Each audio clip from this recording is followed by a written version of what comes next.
Muhammad senang rasanya kembali berjumpa di siang hari ini di program Ngopi Siang. Talk show Ngopi Siang, ngobrol inovasi di bumi Selatan Sekudan. Untuk edisi hari ini Senin 16 Juni 2025. Bareng dia Jalur di sini dan juga saya nggak sendirian, ada host kita DJ Andre Tawana sekaligus moderator untuk program talk show pada siang hari ini. Kita sapa dulu DJ Andre, hai, selamat siang. Selamat siang DJ Aldo. Hari ini? Hari ini kita ngobrol inovasi Inovasi ya, rame kayak di studio ya. Rame, ada beberapa narasumber yang akan kita hadirkan nanti, kita ajak ngobrol. Ini terkait dengan aksi perubahan. Aksi perubahan, ya. Nah, kira-kira seperti apa nih untuk artikel inovasi dari keempat narasumber kita? Nanti kita akan simak satu-satu. Namun kita sapa dulu yang pertama di studio ada Ibu Esther dari Bali Bangga. Baik, selamat siang Ibu Esther. Selamat siang. Oke, gimana kabarnya hari ini? Alhamdulillah. Baik. Kemudian ada siapa lagi di sana? Di sana di ujung sana ada Ibu Astuti Mas Astuti yang jelasin juga ya. dari Dinas Koperasi dan UKM. Dinas Koperasi dan UKM. Baik, selamat siang Ibu Astuti. Selamat siang Bung Aldo dan Bung Andre. Iya, cerah ya hari ini ya. Iya, sekali.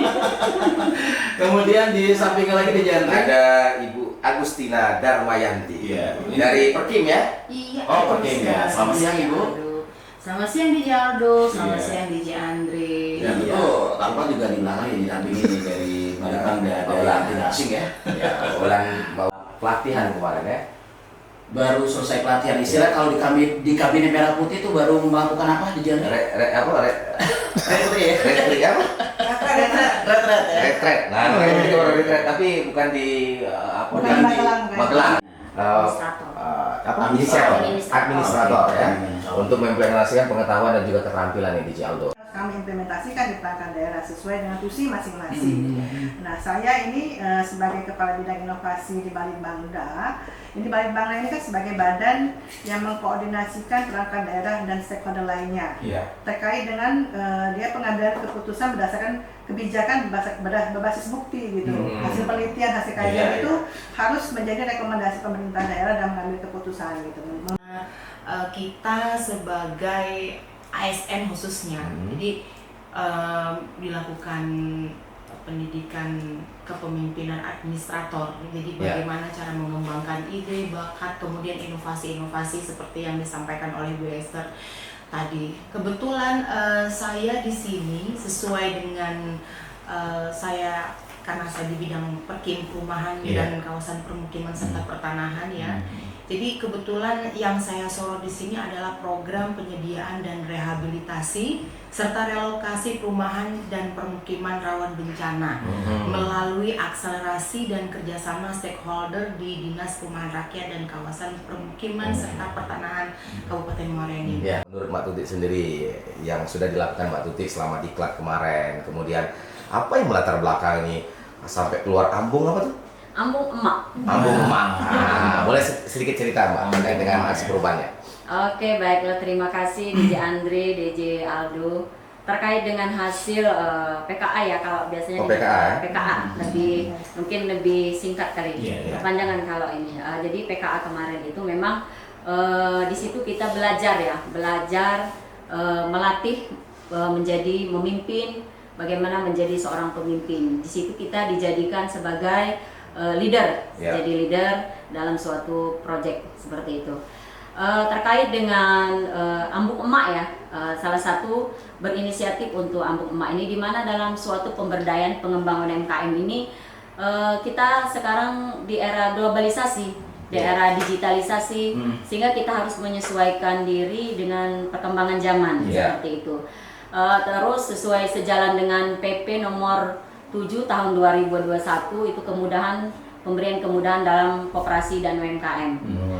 Terus sejalan dengan Astacita Presiden Republik Indonesia yang ke-8 yaitu transformasi pelayanan digital.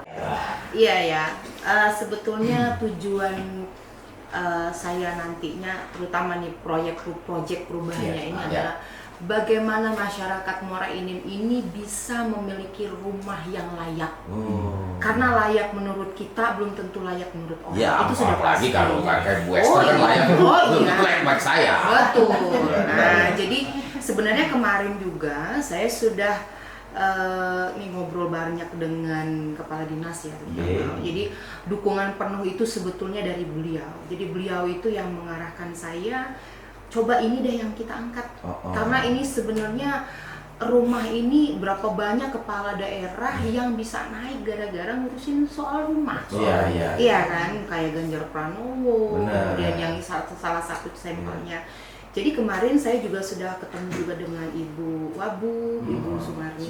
Kebetulan dia sangat memberikan apresiasi yang luar biasa ya terhadap masalah rumah ini. Jadi apalagi 3 juta rumah ya, 3 juta rumah itu dengan jangka waktu beberapa tahun ke depan itu harus Indonesia tuh harus masyarakatnya, rakyatnya sudah harus punya rumah. Ya seperti Itu gratis dibagi. Iya punya. Rumah. Jadi dia banyak program ya. Oh. Programnya ada yang rumah bedah rumah, ada Oke. yang relokasi. Nah kebetulan yang saya angkat ini adalah mengenai relokasi.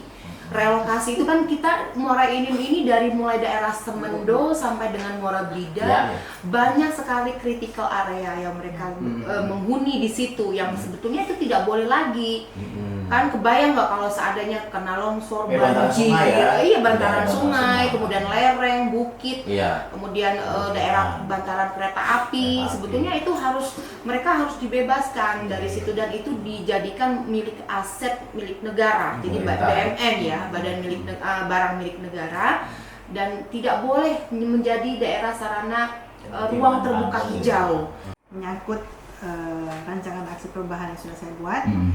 Jadi karena kami ini adalah badan, bukan dinas teknis seperti Ibu Astuti maupun Ibu Agustina, kami ini mengkoordinasikan perangkat-perangkat daerah. Berarti inovasinya adalah inovasi tata kelola pemerintahan lingkup pemerintah Kabupaten Muara Enim. Semoga pengembangan dari knowledge management system ini bisa dimanfaatkan oleh perangkat daerah, baik itu menyangkut kegiatan riset ya, kajian yang melibatkan OPD ataupun pelaksanaan inovasi yang harus dilakukan kepada kami, itu bisa satu pusat, ibaratnya satu aplikasi bisa diterapkan di yang namanya KMS Inovasi dan Riset Inovasi Daerah ini bisa dimanfaatkan dan juga bisa berkelanjutan ke depannya sehingga inovasi ini bermanfaat bagi kepala daerah dan pengambilan keputusan berbasis bukti yaitu melalui aplikasi ini. Seperti itu, Bang. Kemudian Dari perubahan ini adalah masyarakat menempati hunian yang aman dan layak dan tidak berada di kawasan kritikal area. Jadi lebih cenderung walaupun istilahnya tuh keluarannya outputnya itu berupa perbuk, namun kan itu akan ada project yang dihasilkan daripada perbuk itu sendiri. Nah, jadi mungkin bagaimana mengambil keputusannya, bagaimana menentukan lokasi, kemudian segala sesuatu untuk sampai itu nanti betul-betul menjadi satu the real proyek perubahan yang membawa perubahan signifikan bagi masyarakat di Kabupaten Muara Enim. Itu sih maksudnya. Jadi itulah yang bisa kita persembahkan. Iya. Jadi selama saya ini apa sih ya kira-kira yang bisa saya berikan kepada Kabupaten Muara Enim ini kan.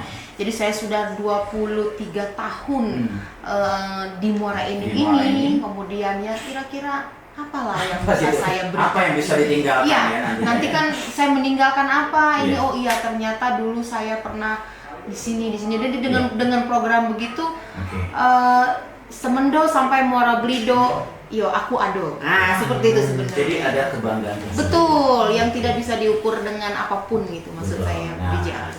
Tujuan inovasi kita yaitu perluasan jangkauan pemasaran secara digital melalui Ambung Emak UMKM. Tentunya harapannya daripada aksi perubahan kinerja organisasi ini dapat diimplementasikan secara konsisten dan berkelanjutan sehingga dapat bermanfaat bagi masyarakat khususnya UMKM di Kabupaten serta meningkatkan pelayanan dan kinerja pada Dinas Koperasi UKM Kabupaten Muara Enim serta nantinya dapat mendukung visi Kabupaten Muara Enim membara. Mungkin itu sedikit kesimpulan inti daripada kegiatan dari program Ambung Emak UMKM. Implementasikan sehingga kebocoran pendapatan retribusi bisa. Oh, anggaran ya, dia kebocoran anggaran sih, ya. betul. Jadi kalau pendapatan Retribusi ini ya. Iya, retribusinya naik, Yang ada dari artinya retribusi. dana untuk pembangunan juga naik. Iya. Pengolahan pasar untuk pembangunan yang lain akan membantu. Seperti itu, Bang Iya. Adu. Itu sangat penting sekali loh. Kalau terjadi kebocoran anggaran ini tentunya mempengaruhi lebih besar juga kan. Karena pengeluaran dengan pendapatan ini tidak sejalan gitu kan. Tidak balance, Mas. Tidak balance, tidak seimbang. Iya. Oke. Jadi dengan era sekarang kita melihat tadi betul kata Bu ini ya. Esther. Bu Esther, sampingnya Bu Ulan. Ulan. Muara ini nggak kurang orang yang pintar. Betul. Cuman tadi kita butuh inovasi yang Inovasi. direalisasikan, yang disupport segenap masyarakat dan pemimpin-pemimpin kita juga. Sehingga masyarakat merasakan manfaat. Jadi harus sinergi ya. Sinergi Pimpinan, bawahan, kalau sudah menyatu ini menyatu, tujuan visi misi akan berjalan dengan baik ya. makin membaik. Makin membaik. Oke. Seperti itu. Ya, singkat saja nih. Ya. Mungkin dari artikel inovasi yang dipilih oleh Pak Bobi ini untuk terkait aksi perubahan ini. Seperti apa nantinya? Jadi ke depan kita mencoba yang pertama adalah pembentukan database digital dulu dari pedagang sehingga potensi pendapatan bisa kita hitung secara tepat dan valid. Tidak Ada melpangsi data, duplikasi data seperti itu.